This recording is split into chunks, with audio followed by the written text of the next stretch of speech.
buhay. Diyos na nanggagalingan natin lahat at ultimately ating aarapin sa araw ng ating kamatayan, especially in these moments. Hindi ko po alam kung anong relasyon niya sa kamag-anak, pero sinasabi po sa Biblia na it is better to go to a house of mourning than to go to a house of feasting. Mas mabuti pa na bumisita tayo sa namatayan kaysa na mamista tayo kung saan man may mga pistahan. And Solomon gives the reason, because that is the end of every man, and the living takes it to heart. Ultimately, lahat po tayo ay hahantong sa ganitong hantungan. Every one of us are directed to that end. And if we are confronted with the reality na may namatay, tayo rin mapapaisip tayo sa sarili nating kamatayan. So, it is good na dito po tayo dahil nakakadala ng comfort sa pamilya. But it is also good dahil bawat isa sa atin ay napapalalahanan ng realidad na balang araw tayo rin hihimlay sa isang tao. So I just want to open up the Word of God to you and to the family. We pray na gagamitin po ng Diyos na makapagbigay sa atin ng kalinawan. Bakit may kamatayan at ano ang pag-asa natin sa harap ng kamatayan. No doubt, ang realidad ng kamatayan ay isa sa mga pinakamasaklap na realidad ng ating buhay. But it is a reality we need to accept. It is a reality that we need to face. But in the dark reality of death, ang salita ng Diyos nagbibigay ng liwanag. Ang salita ng Diyos nagbibigay ng pag-asa. So that's where we want to turn right now. If you will, gusto ko lang po sana manalangin muna. Hihingi ng pagpapala ng Diyos at panalangin na rin po ang pamilya. Manalangin po tayo. Ama sa langit, kami ay nagpapakumbaba sa aming mga sarili at malapit sa trono ng inyong biyaya sa pangalan ng inyong buktong anak na si Jesucristo. Kami ay nagpapakumbaba, kinikilala ang inyong pagkakila, ang inyong pagkasoberano sa aming mga buhay, at sa lahat ng mga detalye na nangyayari sa mundong ito. Tumitingala po kami sa inyo sa oras na ito na nasa harapan naming lahat patay na katawan ni Edward. Bagamat kami ay nalulungkot at nagluluksa kasama ng pamilya nila Tatay John, Nanay Belsor at ng mga kapatid ni Edward.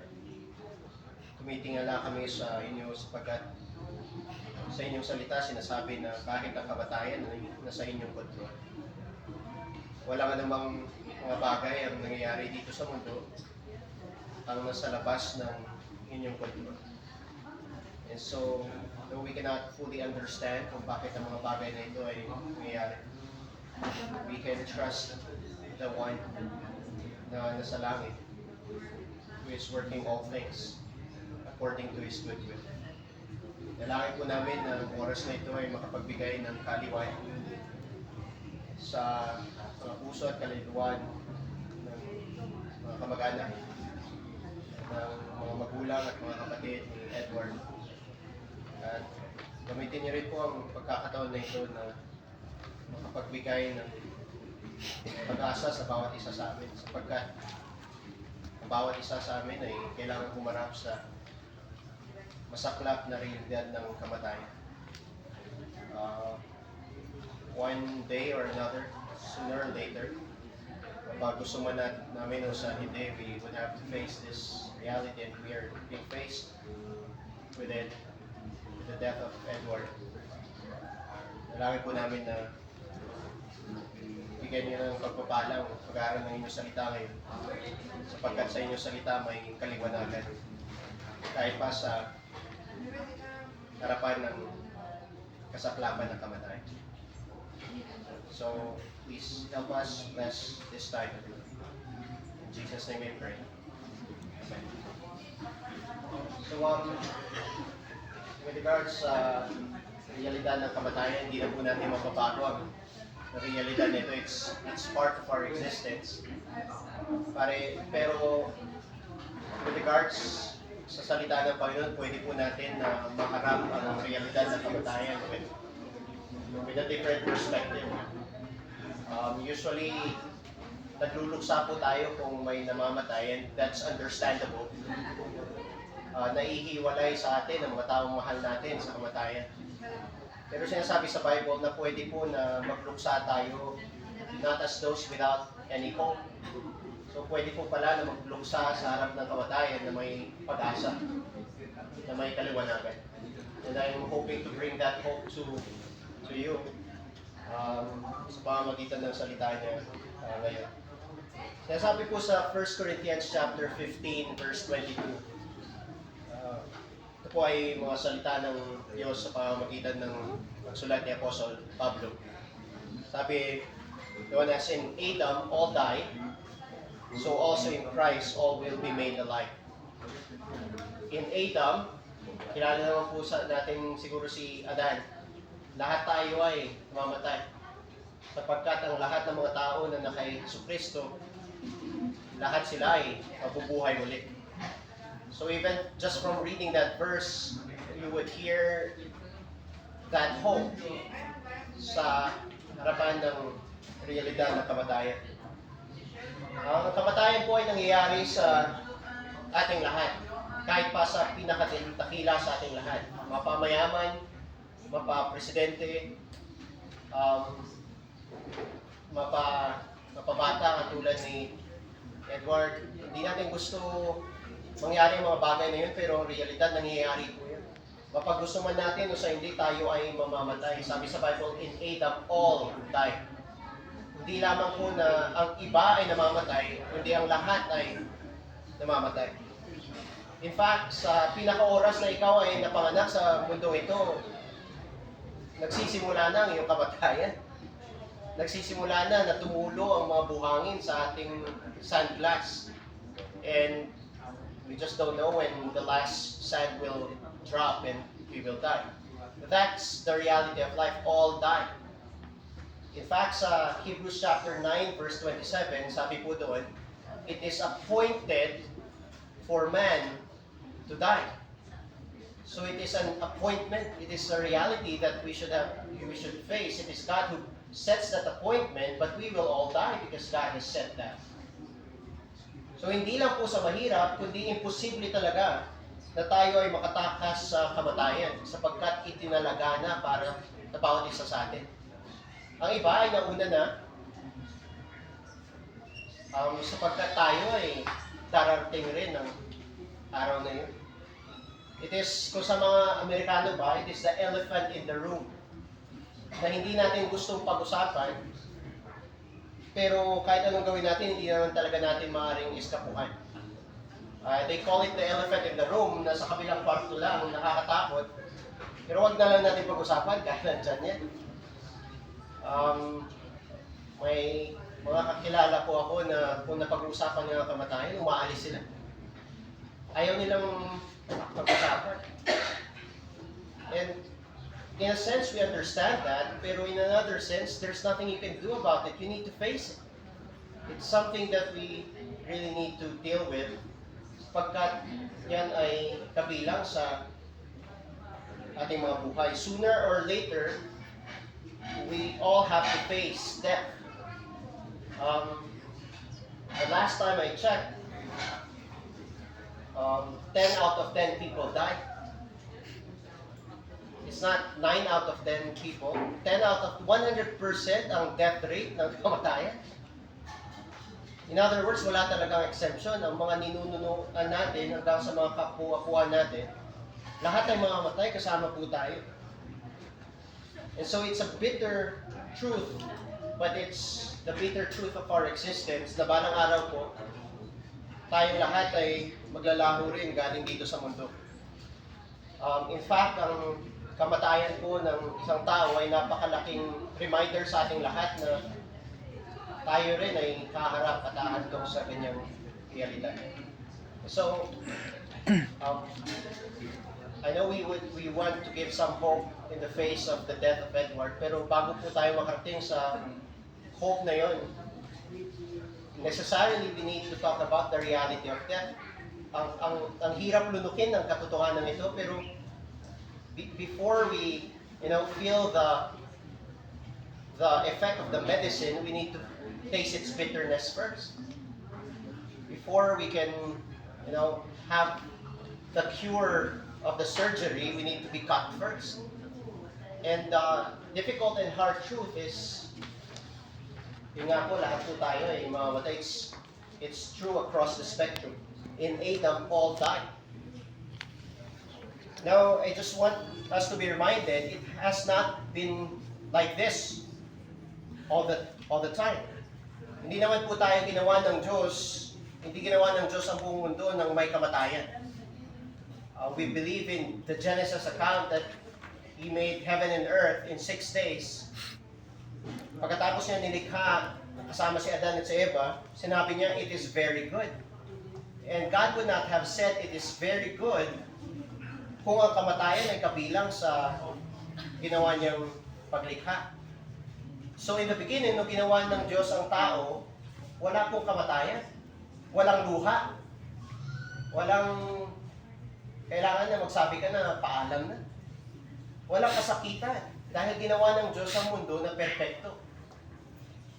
So it was not this way when God created us. Pero may rason po kung bakit may kamatayan na ngayon. May rason kung bakit may kadiliman sa mundo natin. And that is, sabi sa Bible, that is because of sin. Nang dahil sa kasalanan, sumipol ang kamatayan. Kung, for example, wala kang itatanim na buto, walang tatayong puno. Kung walang kasalanan, wala sanang kamatayan. Subalit ang dahil sa pagkakasala ni Adan, ginawa siyang perpekto ng Diyos, walang kasalanan, subalit pinili niya na suwayin ang utos ng Diyos. At nang dahil siya ay ang ating punong ama, pinatawan ang ating buong lahi ng pagpaparusa ng kamatayan. Sabi po sa Bible, the soul that sins, it shall die. Maraming kuro-kuro kung bakit may kamatayan. Ang Bible is very clear kung bakit po may kamatayan. The soul that sins, it shall die. Sabi ng Diyos kay Adan, the day that you eat of the fruit, you shall surely die. Romans chapter 6 verse 33, the wages of sin is death. Wala pong kamatayan kung walang kasalanan. Pero dahil nagkasala si Adan, pinatawan siya, at hindi lang siya, kundi tayong lahat na nasa ilalim niya ng kamatayan. Dahil si Adan ang ating punong ama, siya ang ating punong kinatawan. Ang kasalanan niya ay ating kasalanan, ang pagpaparusa sa kanya ay pagpaparusa sa ating lahat. Sabi po sa Romans chapter 5 verse 12, through one man, sin entered into the world. Ang one man na yun is si Adam. Nang dahil sa kanyang pagkakasala, pumasok ang kasalanan sa buong mundo, and death through sin, and so death spread to all men because all have sinned. Nang dahil sa pagkakasala ni Adan, may kamatayan, at nang dahil sa kanyang pagkakasala, tayo ay naging makasalanan lahat. At nang dahil sa ating pagkakasala, tayo ay mamamatay lahat. And because of that, tayo pong lahat ay karapat-dapat napatawan ng pagpaparusa ng kamatayan. In Adam, all died. Again, it's a hard truth to swallow. Ang usual na pag-iisip ng mundo, mabuti akong tao. Pero sinasabi sa Bible, makasalanan tayo. At dahil sa ating pagkakasala, tayo ay karapat-dapat na patawan ng pagpaparusa ng kamatayan. In Adam, because we are his seed, and by our own choices, wala naman pong pumilit sa atin na magkasala, pero pinipili natin magkasala. And so, first in Adam, and secondly, because of our own choices, lahat po tayo ay karapat-dapat na mamatay. The soul that sins, it shall die. Now, just quickly, before It's very uncomfortable to talk with this when you want to give comfort. Pero we want to get there. Pero before we get there, let me just quickly define ano ba ang ibig sabihin ng kamatayan? Ano bang ibig sabihin na tayo ay mamamatay? Well, obviously, kung mamatay ang isang tao, siya ay mawawalan ng buhay. Right? Pero ang kamatayan does not simply mean na tayo ay maglalaho na parang bula. May ibang mga tao na nagsasabi na kung mamamatay tayo parang mga manok at mga hayop lang tayo na babalik lang naman sa lupa at yun na yun. Pero ang sinasabi sa Biblia, may buhay pagkatapos ng kamatayan. You know, because you have been made in the image of God, hindi ka parehas lamang ng mga hayop na kung mamamatay, babalik lamang sa lupa. Sabi sa Biblia, tayo po ay may mga kaluluwa. Ang kaluluwa natin ay haharap muli sa Diyos at tayo ay magkakaroon ng paghukom galing sa Diyos. In fact, doon sa verse po na mention ko sa inyo kanina, Hebrews 9:27, it is appointed for man once to die, and the verse says, after that, the judgment. So hindi po na parang mamamatay lang tayo tapos mawawala na tayo ng parang bula. No. The difficult truth beyond that is we would have to face judgment. Sa araw mismo ng ating pagkamatay, harap tayo sa Diyos at ang ating mga kaluluwa ay pupunta sa kung saan naman tayo hukuman. Now let me be clear about ang paghukom ng Diyos. Ang paghukom na yun ay maaaring isa sa dalawang bagay lamang. Maaaring eternal na kapahingahan sa langit o maaaring eternal na pagdurusa sa impyerno. Again, difficult truth, pero yun po ang sinasabi ng Bible. Lahat tayo ay mamamatay, lahat tayo ay harap sa trono ng Diyos, lahat tayo ay hukuman, at mapupunta tayo sa dalawang lugar. Either mapupunta tayo sa langit, magpakailanman sa ilalim ng pabor ng Diyos, o mapupunta tayo sa impyerno, magpakailanman sa ilalim ng eternal na kaparusahan ng Diyos. Kung tayo ay mapunta sa langit, wala nang sino man makakahila sa atin doon. O kung tayo man ay mapunta sa impyerno, walang sino man ang maaaring makatulong sa atin at makahatak galing sa atin doon. Maalala niyo siguro yung story ni Jesus about Lazarus and the rich man. The rich man went to hell. Sabi niya, pwede bang ipadala mo si Lazaro? Magdala lang ng kahit isang tulo ng tubig sa aking dila. Sabi niya, hindi pwede yun. Napakalayo mo sa amin. At walang sino man ang makakapunta galing sa amin sa iyo. And so, that's his eternal condition. As for Lazarus, that's his eternal condition. Dalawa lang po na lugar na maaari natin puntahan pagkatapos dito sa mundo. And if you think about that, that's the most important thing, di ba? Kung kay Jesus, what does it profit a man if he gains the whole world but loses his own soul? Payapa ka, komportable ka sa mundong ito na sa'yo na ang lahat ng kagustuhan mo. But what profits a man if he gains the whole world and yet he goes to hell? Nagtrabaho po ako sa Cagayan de Oro dati.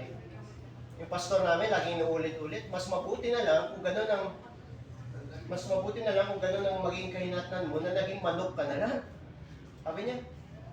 Kasi mabuti pa ang manok kung mamatay, katayin, kainin, yun na lang yun.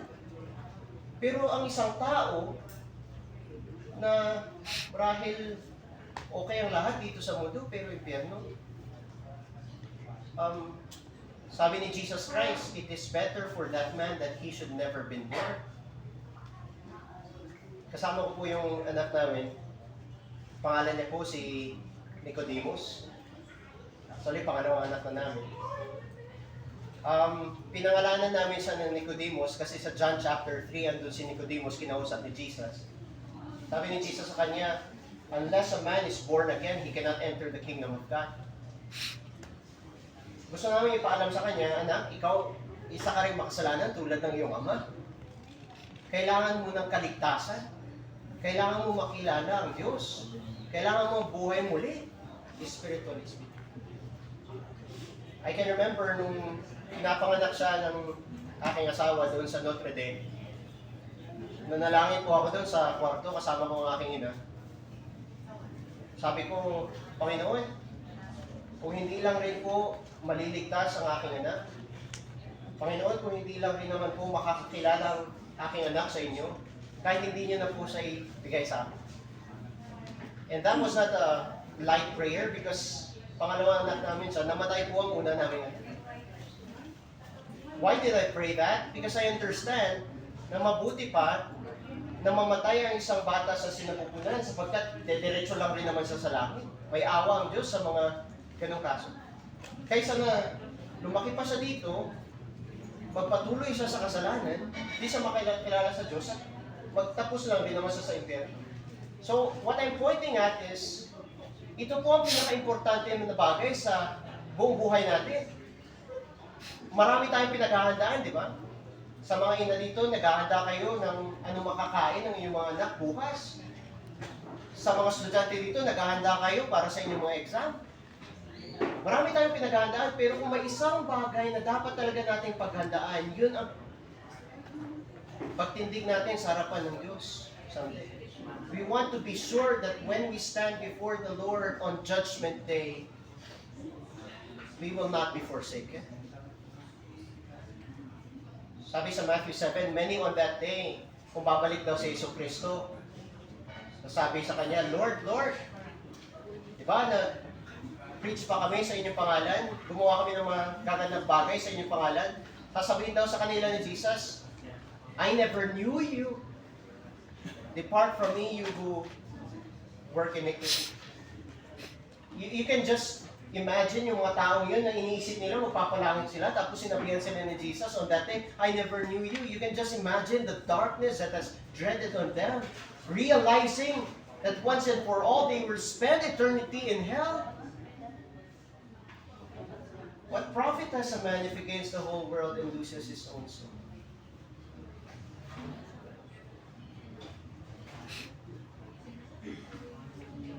So, we don't want that to happen to anyone. In fact, ang Diyos mismo does not want that to happen to anyone. Sabi sa Ezekiel, He does not take pleasure in the death of the wicked, but that the wicked will turn and live. Hindi po kagustuhan ng Diyos na kung ang sino man sa atin ay mapunta sa impyerno, pero yun ang karapat-dapat para sa atin dahil makasalanan tayo. Pero hindi yun ang kalooban ng Diyos. But before we understand and appreciate ang kaligtasan na ibinibigay at inahandog ng Diyos sa atin, we first need to understand that's what we deserve. That's what we deserve. That's why mamamatay po tayong lahat dahil makasalanan tayo. And there's only heaven and hell. There's no purgatory. There's no limbo. There's no second chance after death. It's just that. Kung dumating na ang panahon na yun, there's no second chance. Hindi mo masasabi, Lord, pwede bang bumalik ako tapos let me have another life? I'll do it better. No, this is your only chance to make it right. And to be sure of heaven. So kung may kailangan pa tayong siguruhin, yun ay masigurado natin na tayo ay papalaki. Nothing else matters in comparison to that. And what I'm trying to point out here is between heaven and hell, dahil sa ating pagkamakasalanan at mga kasalanan, it's hell that we deserve. At po tayo nagkasala. Sabi ni Solomon sa Ecclesiastes, there is not a righteous man on earth who does good, who does not sin. Maybe sa harap ng mga tao, okay tayo, pero sa harap ng Diyos, dahil sa ating mga kasalanan, hindi. In fact, sa Isaiah 64 verse 6, sabi doon, even our righteousnesses are as filthy rags. Sinusubukan po natin linisin at ayusin ang ating mga sariling buhay sa pamamagitan ng ating mabuting gawain. Pero sa harapan ng Diyos, hindi naman makakatulong yun. Because they're as filthy rags. Hindi po makakatulong ang pagiging mabait natin at mabuti para linisin ang ating mga kasalanan. And so, because we are all sons of Adam, being sinners as we shall all die, not just physically, but also spiritually and eternally. Yun po ang kasaklapan ng ating mga buhay.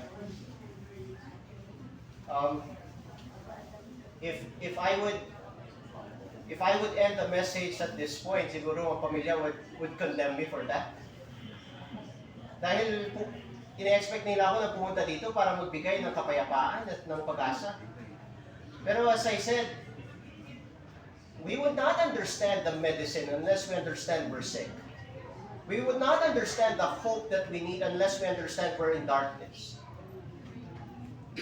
And that's the darkness, that's the bad news. Hindi mo susuotin ang isang parachute kung hindi mo alam na ang eroplano sinasakyan mo ay mamaya-maya mahuhulog. But you will understand and appreciate the good news if first you understand this. Dahil po tayo ay mga makasalanan, tayo ay mga matay at karapat-dapat sa paghukom. Masaklap na katotohanan, pero yun po ang realidad. Pero salamat po sa Diyos dahil hindi doon nagtatapos ang versikulo kung naalala niyo binasa ko sa inyo kanina. 1 Corinthians 15:22. Sabi ni Paul, as in Adam all die, so also in Christ all will be made alive. So dahil sa ating pagkamakasalanan, tayo ay mamamatay, subalit may kaligtasan. May buhay pala na walang hanggan. May buhay na pagkamuli. That's not in Adam, that's not in us. In Christ, all will be made alive. That does not mean na lahat ay magpupunta sa langit. No. In Christ, those who are in Christ, those who believe Christ. Kaya dahil may kamatayan, subalit kay Kristo may kaligtasan. At may pagkabuhay muli. Nang dahil kay Jesucristo, nang dahil sa kanyang isinakatuparan sa pamamagitan ng kanyang perpektong pamumuhay at ng kanyang kamatayan para sa atin, mga kaibigan, may kapatawaran po. Ang pinakamalaki nating problema, yun ang ating kasalanan, hindi ang kakulangan ng edukasyon, kakulangan ng pera. Ang pinakamalaki nating problema, kasalanan. Harap tayo sa Diyos na banal at perpekto. At ine-expect niya na maging perpekto tayo. Be ye perfect even as your heavenly Father in heaven is perfect. Pero we cannot do that. Pero may isa na namagitan para sa atin, na namuhay ng perpekto at namatay, nagbayad para sa ating mga kasalanan. Yun po si Jesucristo. At dahil kay Jesucristo may kapatawaran po. At dahil kay Jesucristo may kabayaran para sa ating mga kasalanan. Ang pagpaparusa na para sa ating lahat po sana ay napunta kay Jesucristo. Maalala niyo po siguro si Jesucristo nung nakabitay siya sa krus, may 7 mga bagay siya na sinabi doon. Isa sa mga bagay, I think that's the 4th one, sabi niya, my God, why have you forsaken me? Yung ibang mga sinasabi niya, oh Father, forgive them. Tinatawag niya ang Ama as His Father. But at that point of time, sabi niya, my God, hindi niya matawag na Ama ang Diyos. Because at that point, when He was bearing our sins, tinalikuran siya ng Diyos Ama. Kaya ng pagtatalikod niya, dapat niyang gawin para sa. Why have you forsaken me? Ang pagpaparusa na dapat para sa atin, yun ang tinanggap ni Jesucristo doon sa cross ng Calvary. One preacher puts it this way, ang impyerno na dapat nating inumin, yun ang ininom ni Jesucristo.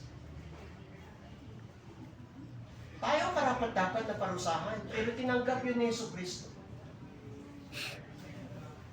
For God is not willing that any should perish, Hindi po kalooban ng Diyos na tayo ay magpatuloy sa ating mga kasalanan at mamatay sa ating mga kasalanan. Kalooban ng Diyos na tayo ay mapatawad at maligtas. At sa dahilang iyon, Kanyang ibinigay sa Jesucristo. Si Jesucristo ang namatay para sa atin nang tayo ay mapatawad at mabuhay magpakailan. Mga kaibigan, kay Jesucristo may buhay na walang hanggan. Kay Adan at sa ating mga sarili lamang may kamatayan. Pero kay Jesucristo may buhay na walang hanggan. Hindi kailangan na manatili ka sa walang hanggang, walang pag-asa. No, pwede na humarap ka sa realidad ng kamatayan nang may kumpletong kasiguruhan ng buhay na walang hanggan. Most of us are afraid of death, which is understandable. Si Martin Lloyd-Jones, a preacher in the 18th century, nung siya ay na-diagnose na may cancer, I think he was 50 plus years old, if not 60 plus years old. Nung malapit na siya mamatay, of course, ang mga kamag-anak niya keeps on praying, Lord, please heal our father. Please heal our dad. Nung isang araw na, alam niya na parang yun na yung panahon niya. Lumapit sa kanya ang kanyang anak, sabi niya, don't pray for healing. Don't hold me back from the glory. Hey, what confidence of a man! Naharap siya sa Diyos with all his sins, understanding na he himself has fallen short of the glory of God, and as he says, don't pray for healing, don't hold me back from the glory. He has assurance that he will face God with his favor and grace and acceptance. Paano siya naging ganun kasigurado? Is it because naging mangangaral siya? Is it because naging religyoso siya? No. You would be the first one to deny that. It is because there was a Savior who lived perfectly for him and died in behalf of him. At ang pananalig niya ay hindi na sa kanyang sariling katuwiran, kung hindi na kay Jesucristo na kanyang tagapagligtas. Isa pa sa mga sinabi ni Jesucristo doon sa cross, the very last one na sinabi niya out of those 7 sayings, sabi niya, it is finished. Hindi niya po sinabi na I am finished. No, it is finished. Tapos na ang kaligtasan na ginawa ko para sa mga tao. Hindi mo na kailangan dagdagan pa ang kaligtasan na ginawa ni Jesucristo. Kompleto na po. Ilagay mo na lang ang iyong pananalig sa ginawa niya. At ikaw ay maliligtas. For God so loved the world that He gave His only begotten Son, that whosoever would believe in Him, just believe in Christ, just trust in Christ, should not perish, but have eternal life. Hindi na po natin kailangan dagdagan ng kompleto na. Parang ibinapasura lang natin yung ginawa ni Jesucristo kung kailangan pa natin paghirapan ang sarili nating kaligtasan as if dumidepende sa atin. No, put your trust in Christ, and if you put your trust in Christ, you will be forgiven of your sins. You will be accepted of God.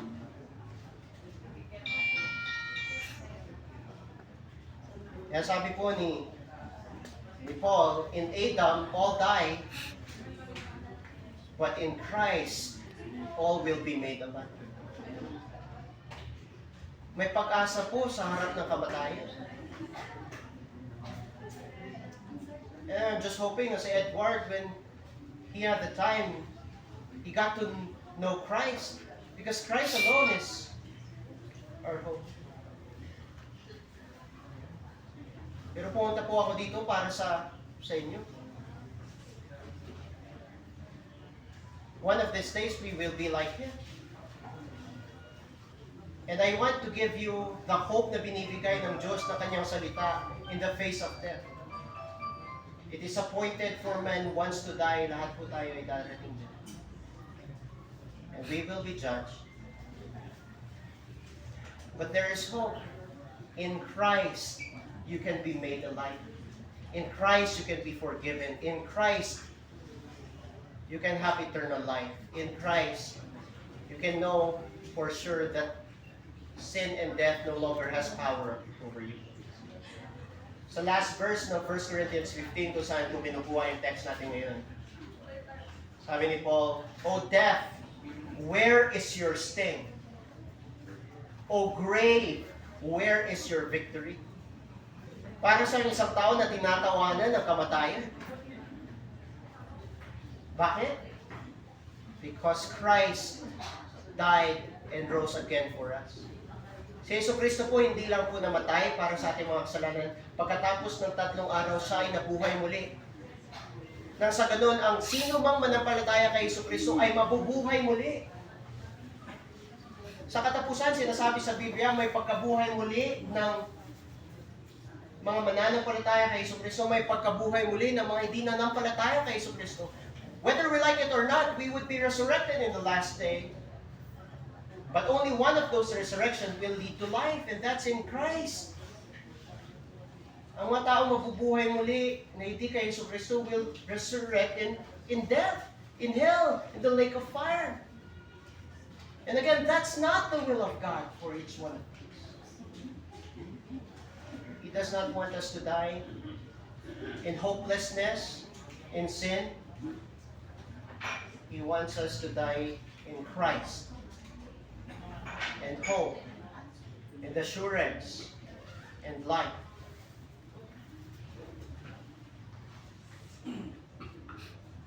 Let me just read few verses as I am. Sabi po sa John 5 verse 24, Truly, truly I say to you, he who hears my word and believes him who sent me has eternal life and does not come into judgment, but has passed out of death into life. If you believe in Jesus, you will no longer be judged, but you will pass from death into life. Further, sabi ni Jesus sa John chapter 11,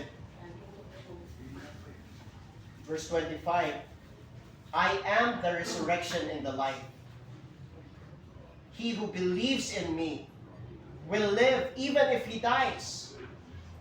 And everyone who lives and believes in me will never die. Dahil ang kamatayan ng isang tunay na mananampalataya, siyang nanalig kay Jesucristo kahit pa namamatay siya, hindi siya tunay na namatay. Nasa langit siya na may buhay na walang hanggan at balang araw siya ay mabubuhay muli sa perfeksyon, sa kapayapaan, sa buhay. Hindi sa kawalan ng pag-asa. And I want this to happen to you.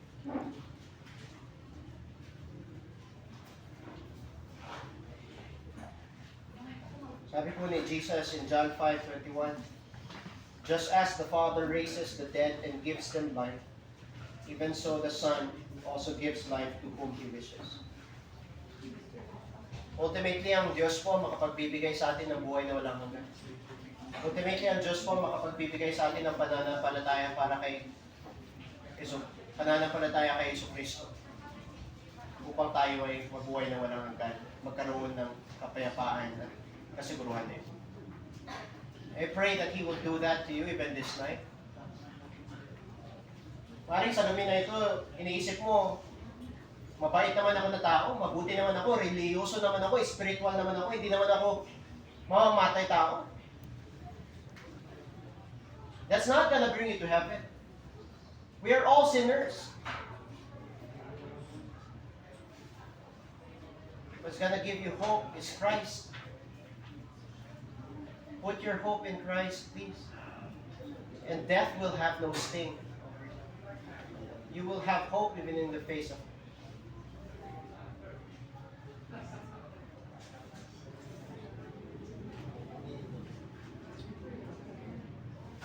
I'm just praying that this meditation would bless your hearts. Please consider the earnestness that I'm trying to bring this message to you.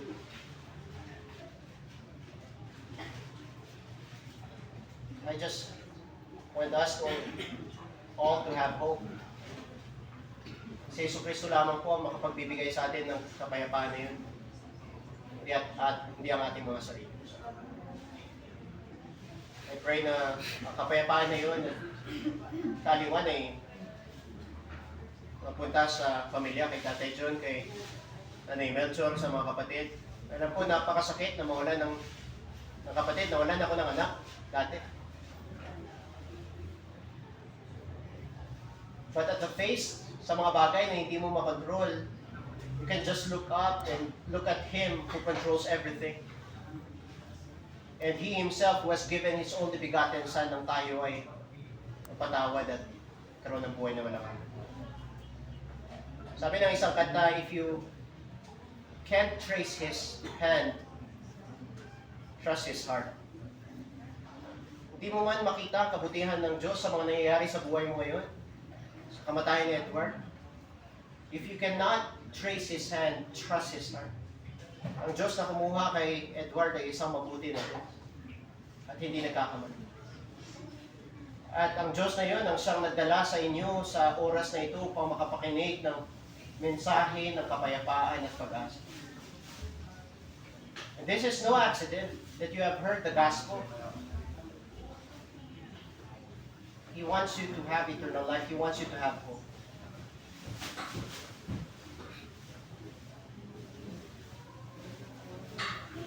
Ama sa langit, salamat po sa kakatawan na pinagkaloob niyo sa amin ang inyong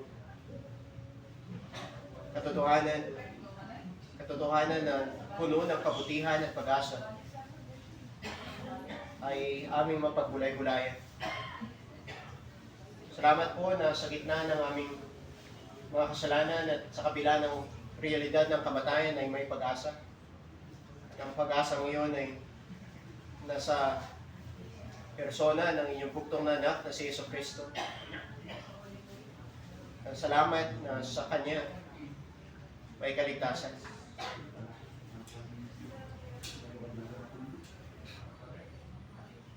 I'm praying, O Lord, na pagpalain niyo ang inyong mensahe